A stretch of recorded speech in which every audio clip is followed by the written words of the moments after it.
আমাদের fry pan বসিয়ে দিয়েছি, 1 কাপ তেল দিয়ে দিচ্ছি, 5-6টা পেঁয়াজ, 5-7টা কাঁচামরিচ জুরি জুরি করে কেটে রেখে দিয়েছিলাম দিয়ে দিচ্ছি, একটা তেজপাতা, 4-5টা এলাচ, একটা দারচিনির খাল দিয়ে দিচ্ছি, 1 চামচ মরিচের ফাঁকি, 1 চামচ হলুদের ফাঁকি, 1 চামচ ধনিয়ার ফাঁকি, আদা রসুন পেস্ট দিয়ে দিচ্ছি 1 চামচ, স্বাদ মতো লবণ দিয়ে দিচ্ছি, অল্প একটু পানি দিয়ে আমি ভালোভাবে নেড়ে চেড়ে মশলাটা কষিয়ে নিচ্ছি। একটা আলু কেটে ধুয়ে রেখে দিয়েছিলাম জুরি জুরি করে, এখন দিয়ে দিচ্ছি।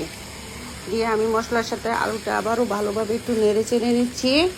মাছের ডিমটা ধুয়ে পরিষ্কার করে রেখে দিয়েছিলাম, এখন দিয়ে দিচ্ছি। আলু মশলার সাথে ভালোভাবে নেড়ে চেড়ে দিচ্ছি। এখন 1 কাপ পানি দিয়ে দিচ্ছি। 1 কাপ পানি দিয়ে আমি আস্তে আস্তে করে মাছের ডিমটা রান্না করব। এখন মোটামুটিভাবে আমার মাছের ডিমটা রান্না করা হয়ে গেছে, পানি টানি শুকিয়ে গেছে। জিরার ফাঁকি দিয়ে দিচ্ছি 1 চামচ, দিয়ে আবারও আমি ভালোভাবে নেড়ে চেড়ে মাছের ডিমটা রান্না করে নিব। মাছের ডিমের 2 পাশের 1 পাশটা আমি দিয়েছি, এটা কাতল মাছের ডিম। কাতল মাছের ডিমটা আমি রান্না করে নিয়েছি। আমার ভিডিওটা যদি আপনাদের ভালো লাগে তাহলে আমার ভিডিওতে লাইক কমেন্ট শেয়ার করবেন। আমিও আপনাদের ভিডিওতে ঢুকে লাইক কমেন্ট শেয়ার করে আসব ইনশাল্লাহ।